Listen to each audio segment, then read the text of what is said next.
Have you ever noticed that lions, even though we think of them as very fierce, very mighty, they spend a lot of time, kind of like house cats, laying around and chilling.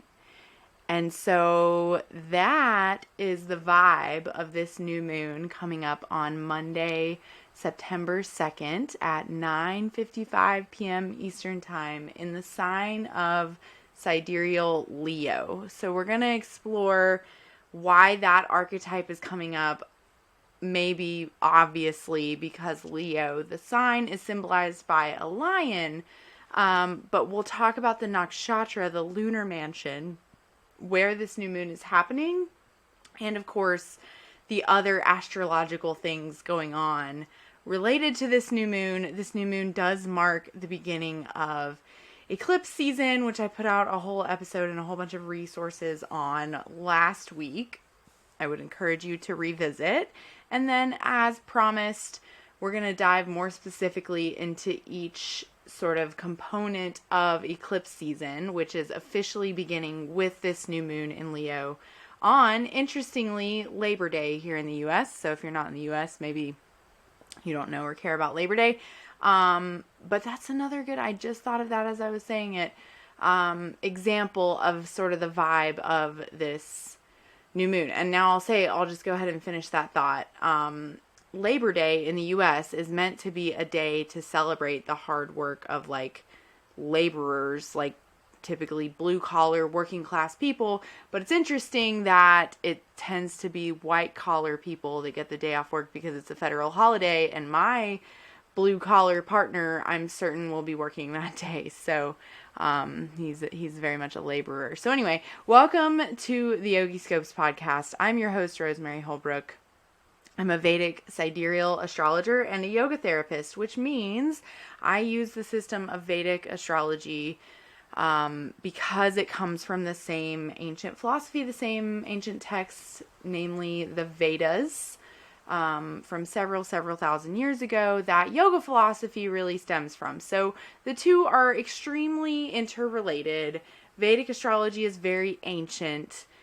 And I find that a lot of Vedic astrology, let's call them remedies, that's what a lot of folks call them, is like, here you have this thing going on astrologically, like in your chart or whatever, and you want to do something about it. So a traditional Vedic astrologer might assign you like chanting, or it's mostly chanting and mostly mantras. And so I find that especially, like, let's say if I were to tell your run-of-the-mill American, which is I'm an American, I live in the U.S., to go chant to Shiva or chant this mantra for Jupiter, they might not know. And even Australians, actually, I've had Australians come to me, and this one person was like, I've been doing my japa malas for this Jupiter mantra, and I don't really know like why I'm doing it, but I'm doing it. And so the yoga therapy portion is,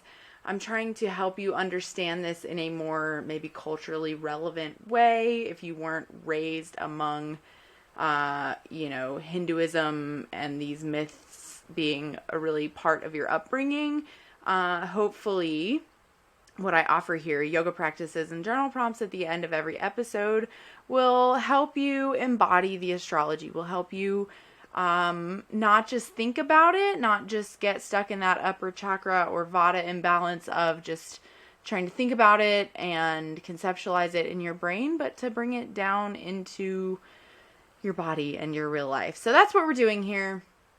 Every single episode of this podcast, I will give you yoga practices and journal prompts, and this one's no different. So let's dive into the astrology of this new moon. So as I mentioned, it's the beginning of eclipse season.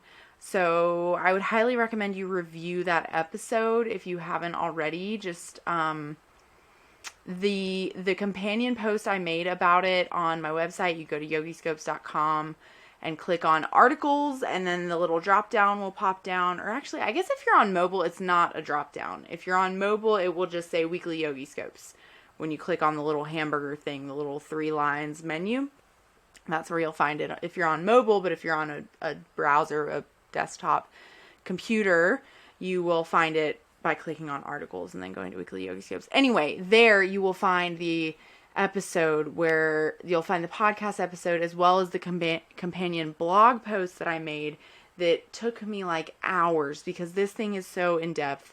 So don't miss out on that. All of the things that you need to know about are really laid out in a very clear way in that blog post and in that podcast episode. So if you want to make the most of eclipse season, I highly recommend reviewing that. And so the reason that's important at this new moon is because this new moon really marks the beginning of it. And so as I was kind of discussing on the eclipse season episode, a big theme of this eclipse season, this 6-week portal, you might call it, is this sort of idea of like ancestral healing or lineage healing, connecting to ancestors and sort of integrating the good that you got from them and really tapping into gratitude and where your maybe lineage has brought abundance in your life, and also recognizing maybe the cycles that you want to break or patterns that you want to break or new traditions you maybe want to start. This eclipse season would be a good time for that. And that's eclipse season, but particularly for this new moon in Leo, we're just stepping out of, as I'm recording this, Mercury went direct last night. So I'm recording this on Thursday, August 29th. Mercury went direct yesterday, the 28th, around 7 p.m. Eastern. And so we're not out of the woods yet with that Mercury retrograde because Mercury is in the Gandanta zone. It's spending a really long time in the Gandanta zone. And you can refer back to that Mercury retrograde companion post I actually just did myself as I was preparing for this episode, because this is what I do. I compile all the information and resources and then I share it with you. And so that stuff doesn't have to live in your head. It certainly doesn't live in my head. And I'm a professional astrologer. I create these resources so that we, myself included, can refer back to them, because I'm like, I don't really remember. I don't need to keep in my head the exact date when, say, Mercury's going direct. I knew it was like sometime around this week. I was like, is it the 26th? Is it the 28th? I don't know. I've been thinking it was Wednesday all day. It's Thursday. And I was surprised when I saw my trash pickup people come, because I was like, I thought tomorrow was trash day. Anyway, so that's why this stuff doesn't live in my head. It doesn't need to live in your head either. That's why I make the resources that I do.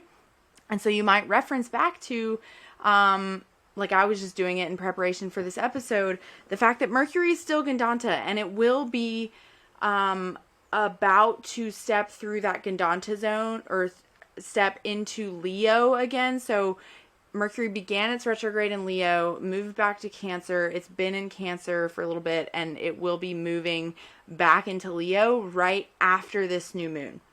And so it will be very nearly at the peak of its Gandanta zone at the new moon. And so please reference those resources for Mercury retrograde if you want to dive back into what that means. But just quickly, in short, what we saw last time, so when a planet retrogrades through the Gandanta zone, that means it moves backwards through it, and then it moves, so it has to move forward through it once to then move backwards through it, and then it has to move forward through it again. So Mercury's spending a lot of time in this Gandanta zone. I actually wrote the exact number of days in that companion post that I'm talking about under the weekly YOGISCOPES.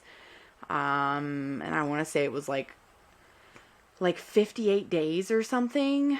It's a long time. And so July 16th or whatever, 19th, I don't know. I don't keep these dates in my head. It's written in the notes there though. When that crowd strike glitch happened, that was exactly when Mercury moved to this, the 0 degrees, like when it crossed that line from Cancer to Leo, which is what you might call the peak of the Gandanta zone. So even though Mercury is direct now and also no longer combust, so we had kind of maybe the peak of all of these issues with Mercury kind of crop up earlier this week. So like the week of August 26th, 2024. at the new moon, remember I told you at the previous new moon, because that one was in Cancer, I was like, you might set intentions now at that new moon for how you want to step forward through Mercury, like beyond Mercury retrograde. And so now here we are. Mercury is direct now and will be still direct at the time of the new moon. And so it's in Leo, which is where Mercury began its retrograde. And so all of these things that I've been talking about related to like the lineage healing and all of that you can revisit in that Mercury retrograde companion post and podcast episode at your leisure, is also coming up at this new moon. Okay, so the sort of the same thing goes where it's like, okay, what did you learn over the last lunar cycle? How do you want to be better, right, into this next lunar cycle? Like, what was coming up? And especially because this next lunar cycle is eclipse season, that also has connections to this sort of ancestral healing, lineage healing stuff. And so let's dive into the archetypes of Leo, the moon in Leo, as well as the Nakshatra where this new moon is happening. And so when I say all that stuff about lineage healing is coming up, what I've talked about so far is because of eclipse season and because of this Mercury retrograde and where it was retrograding. And so Leo, being symbolized by the lion, you can think about what a lion represents, and Leo is a fire sign. It's the only sign that's ruled by the sun, which is at a new moon, we have the moon and sun come to exactly the same degree point. That is when I tell you the time, when I said like this new moon's happening Monday, September 2nd at 9:55 p.m. Eastern time. That is the time when the moon and sun come to the exact same degree of a sign, which this time is in Leo in Purva, Phalguni, Nakshatra. And so there is always at a new moon some element of laying low because it's the dark moon. So if you were to think back to like before people had electricity and lights that we could just turn on whenever we want to turn them on, we were more inclined to maybe live in alignment with the moon, because on the nights of the bright moon, getting around the full moon, it was maybe easier to like do things at night. And then at the dark moon, the new moon, you can't do things at night as much because it's dark out there, but we have street lights and things these days that are on all the time. So it might be a little bit harder to connect with that, especially if you live in an urban environment. But that is part of the idea of a new moon, is that it's kind of time to lay low. It's the dark moon. It's the time to be more internal. And you could also think of it that if the sun is like the soul and your sort of outward expression of your soul, and the moon is the more internal intuition, emotions, your more internal experience. When the moon and sun come together, it's a time to maybe think about getting those things on the same page as each other, or more in alignment, right? And so there is also where at a full moon, the moon and sun are in completely opposing signs. At the new moon, they're in the same sign. So the energy around that sign is just extra heightened. We have this sort of element of, there's both the masculine sun and feminine moon influences there, if that makes sense. And so this time it's in Leo. And there is also, so I was going to start diving into Leo, but I always have to give all this other astrological context because I can't not do that, because it's important. That's what makes this new moon different than any other new moon, if you will. Different than the new moon before it, or the one after it, or the one at this time last year, right? Is all this other stuff happening. And so another important thing happening is that Saturn is over there in Aquarius. So we just had the full moon in Aquarius. And in that full moon episode, I was talking a lot about how this sort of balance between Aquarius and what's going on in Aquarius and the Aquarius vibe in general is being contrasted with the Leo vibe, where the sun was in Leo, still is in Leo, and the moon was in Aquarius. Well, now the moon's over here with the sun in Leo, and Saturn is still over there in Aquarius, so Saturn is still playing a role. Saturn, the ruler of Aquarius, is aspecting, has his gaze, drishti, on Leo. And so there is this element still, like I was describing on that full moon in Aquarius podcast episode, of sort of balancing. Aquarius is kind of like all about the collective, all about duty with self-expression. And so Leo, let's dive into the archetype of Leo now, because last time we dived a lot into the archetype of Aquarius and what was coming up then. Now the focus is on Leo. And so I talked about the lion as I was opening this episode, was saying, like, you know, the lions they're pretty much just laying around, except for when they're hunting, right? When they're like actively hunting, you can see them being really active and really focused. And they're also these like beautiful, like muscular machines, right? Big cats are. And so, they also spend a lot of time just chilling, right? And a group of lions is called a pride. And so that's where we get this vibe about Leo, that Leo is very much, and so also being ruled by the sun, that's like coming in here with Leo, that Leo is very maybe prideful, maybe takes pride in their work, but also that Leo's like sort of luxury and refinement and being in like a luxurious space, kind of like the lions. Like you think about the lions, they're like chilling and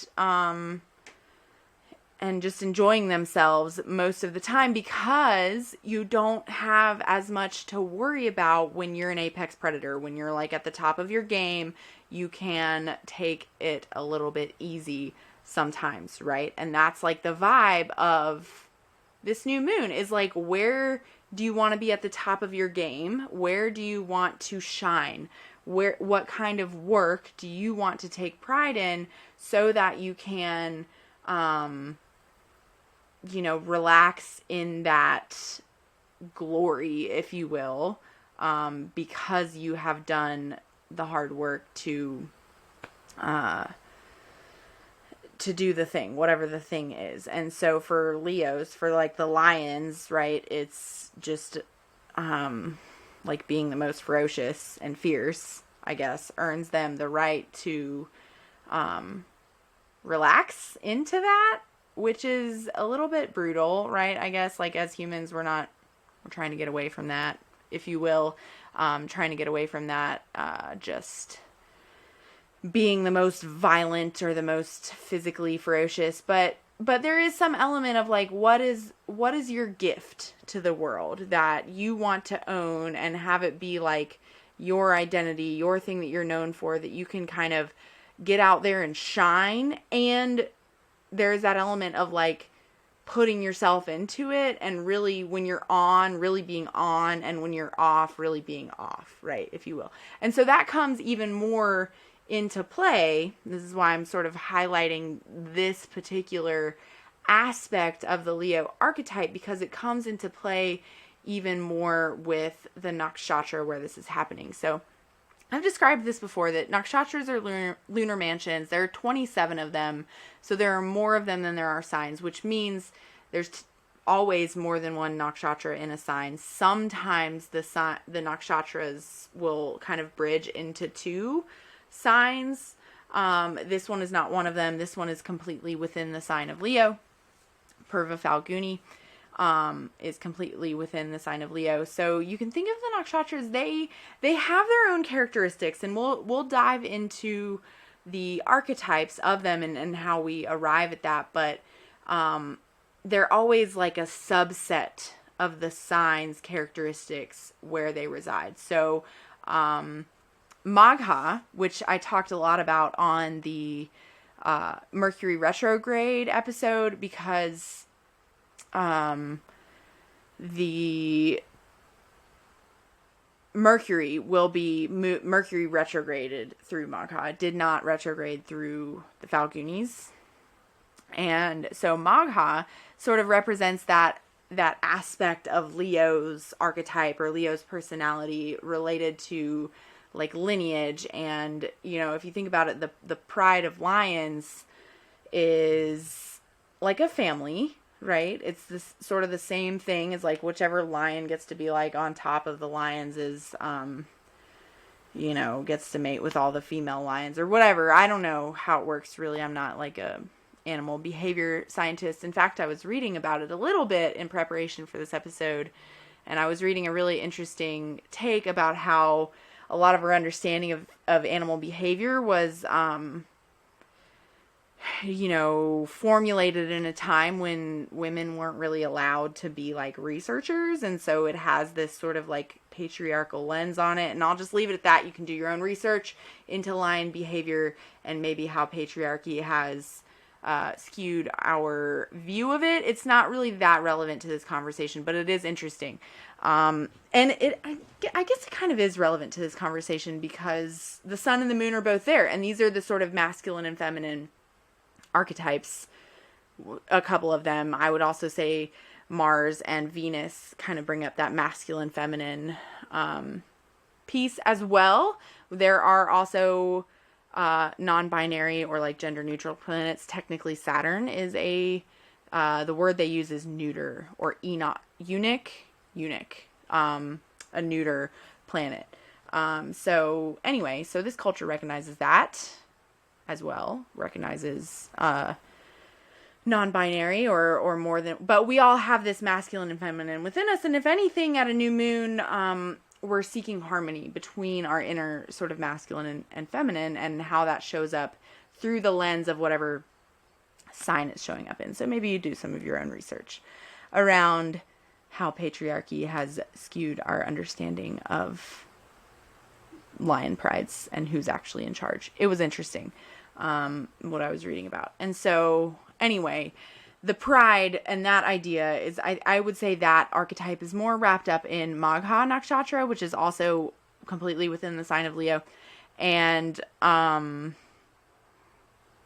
you can revisit the Mercury retrograde resources on that because it is coming up right now. But back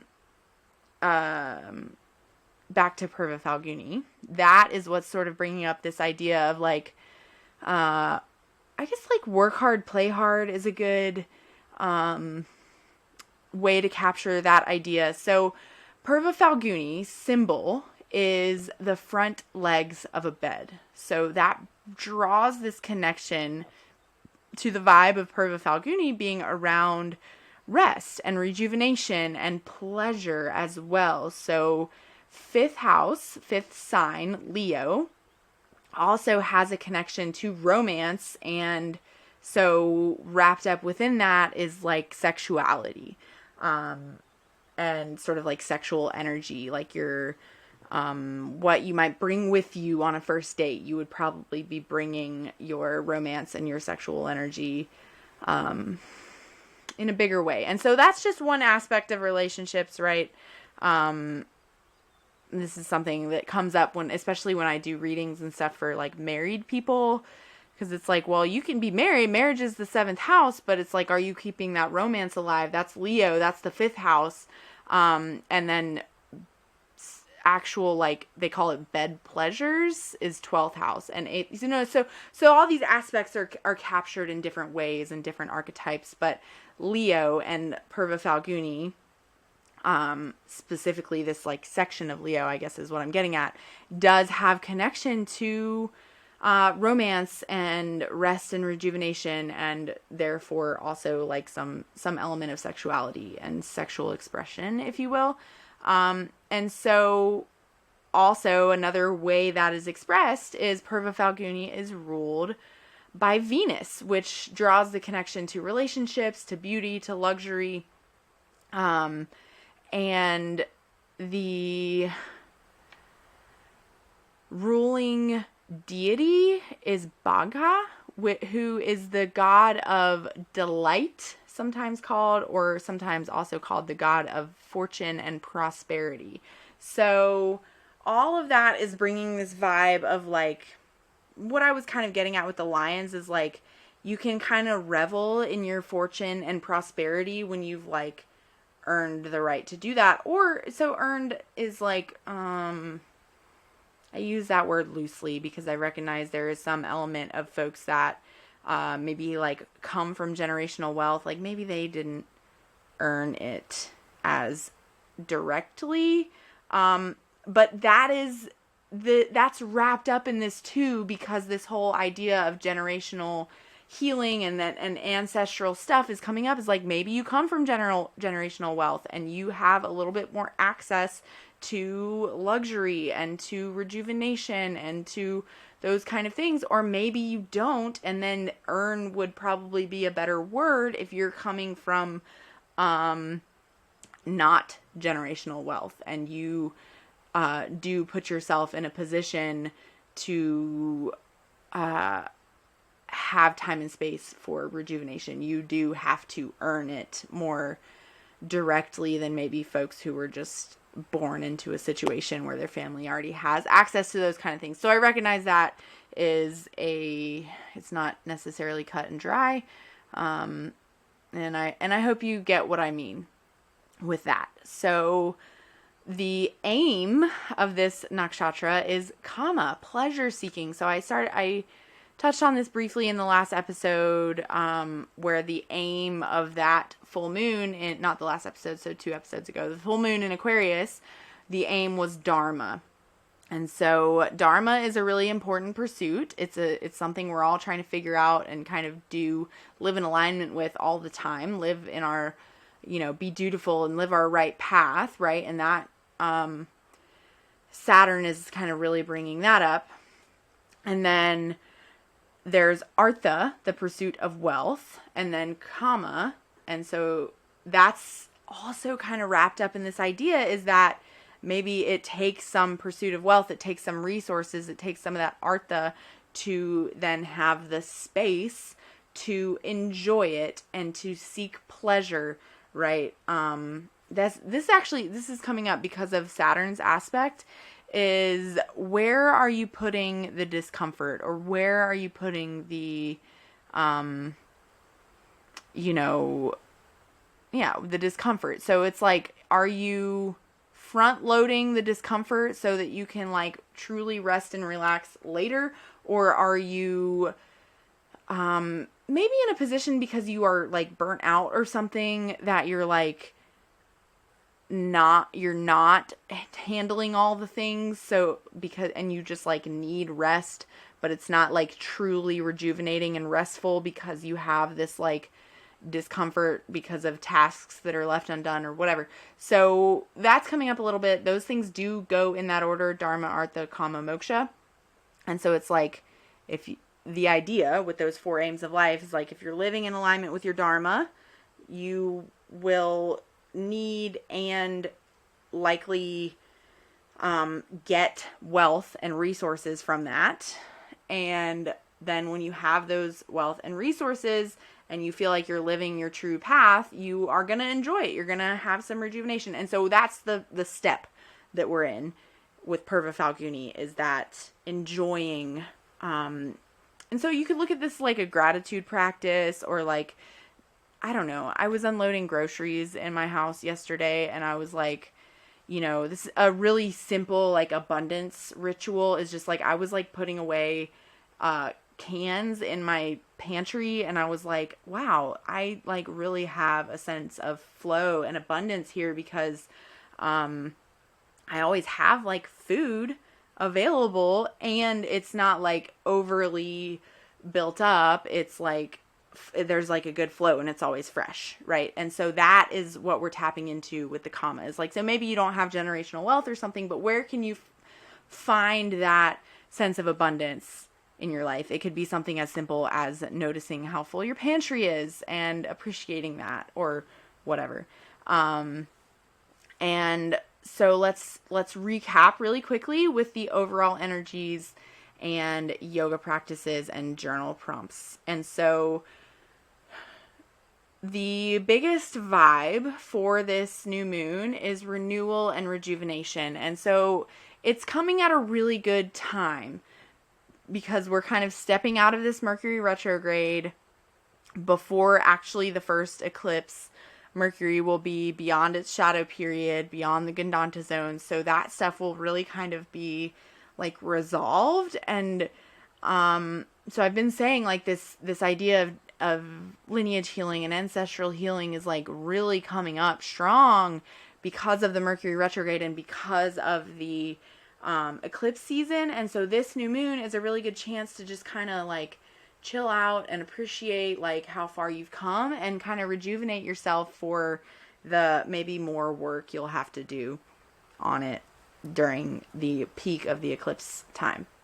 And so there is also an element of how can you tap into creative confidence. So Leo and then also like the fifth house have connections to what we call Purva Punya or past life merits. It's like, and so you could think of that as like with Leo and that is like, what are you wanting to express that is really like your unique gift? And that's what's really coming up on this Leo and Aquarius axis is like, what is your unique gift and what is going to be that your gift to the collective that you want to be like known for and that you can be confident about because it's unique to you. You know, you've been uniquely prepared to, with your life experiences and your karmas and everything, to offer that thing to the world.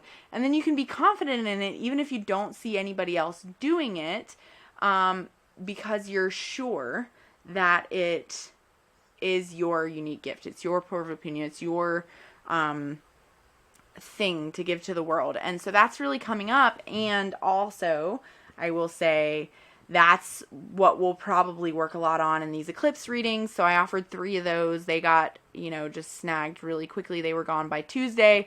And so with that, I re-offered the $500 discount for a year of one-on-one coaching with me. And so the eclipse readings were like a micro version of that. It's like you'll get 6 weeks of one-on-one coaching with me, one-on-one unlimited 15-minute follow-ups as you implement the things that we sort of work through. We'll start with a birth chart reading. And so I'm really excited to go through that with those of you that I am, the 3 that got one. And then if you do want to get that, there are payment plans available. You don't have to pay for the whole year up front. You could get started for a really reasonable amount. There are different payment plans available. You'll just have to go look, like it's in the, like $100 range. You could, I think I even saw one for $77. So, yeah, it depends on like how long you want to take to whatever. And so that is focus and flow sessions. And basically we start with a reading, and then we go into we're going to talk about all this stuff. Like, what is your Dharma? What is your Purva Punya? Your that's the stuff we cover in the reading. And then you'll go about implementing that either over the 6-week eclipse season, if you got one of those, or over the next year, if you sign up for the year with me. And so you can go to yogiscopes.com/offerings to check that out. The discount will expire on Friday, and there's only 2 spots for that because I don't want to overwhelm my calendar, but I'm really excited about working with people in this way. And so, yeah, the other overall energies of this new moon is there's also, because of that Aquarius Leo thing, balancing ambition with humility. So the Aquarius Saturn's gaze really is like, it's a little bit humbling, right? And it's a little bit restricting for Leo wanting to like really shine itself out there. And then Venus, being the ruler of the Nakshatra, is sitting there conjoined with Ketu in Virgo. So it's a really good time to just assess the power dynamics in your relationships. And I have a journal prompt to help with that. So your yoga practices, heart openers, and maybe even solar plexus work. So maybe core work, maybe just kind of feeling that heat within yourself. That's all coming up for Leo and Leo vibes. You might also do some restorative yoga. Revisit the August outlook. There was a restorative yoga sequence shared, a heart opening restorative sequence shared. So that would be really good to tap into Purva Phalguni's rest and rejuvenation vibes. And then maybe you just do some flows that maybe are more funky, creative, maybe even like dancey, that just helps you feel like you're tapping into that creative expression energy, as well as your sensuality, right? Because that's kind of at play here too. And then your journal prompts, inner child work, okay? That's coming up. That is intimately related with talking about lineage healing and all of that. And so Leo does have connections to your inner child, and like that sort of creativity that comes from like being in touch with your inner child. And so what enthralled you as a child, no matter how silly or outlandish, like what could you just get absolutely lost in as a child, and what talents or interests might that be revealing to you that you could tap into now? So that's starting to try to get at that Purva Punya thing that I was talking about, is like it is there within you, and doing inner child work, looking at the placements in your birth chart, or reflecting on this journal prompt are all good ways to start considering that. And so then second sort of related question is, what creative passions am I longing to express, and how can I make space for them in my life? And that's the Saturn's gaze, is like if you can really make it a regular practice, that would be a really good thing to consider setting an intention around at this new moon. And then number 3, in what areas of my life do I seek recognition, and how can I pursue this in a way that uplifts both myself and others? And then final question is, how do I balance my desire for luxury and comfort with the need for simplicity and humility? And so there's another question. You'll have to go to the companion post to see that one, about the Venus thing I was talking about a second ago. So head to yogiscopes.com and click on weekly Yogiscopes. It'll either be under articles if you're on a desktop, or if you just click on the menu thing, you'll see weekly Yogiscopes. And you can see all of these resources that I put together to be quick reference for you. And join us in the Vedic Astrology Club to get your sign-by-sign horoscope. And we will have our first monthly meeting coming up soon. The details of that will be in this horoscope that I'm talking about. So remember to keep your feet on the ground, your head in the stars, and stay in the light. And always take such good care of yourself. Until next time.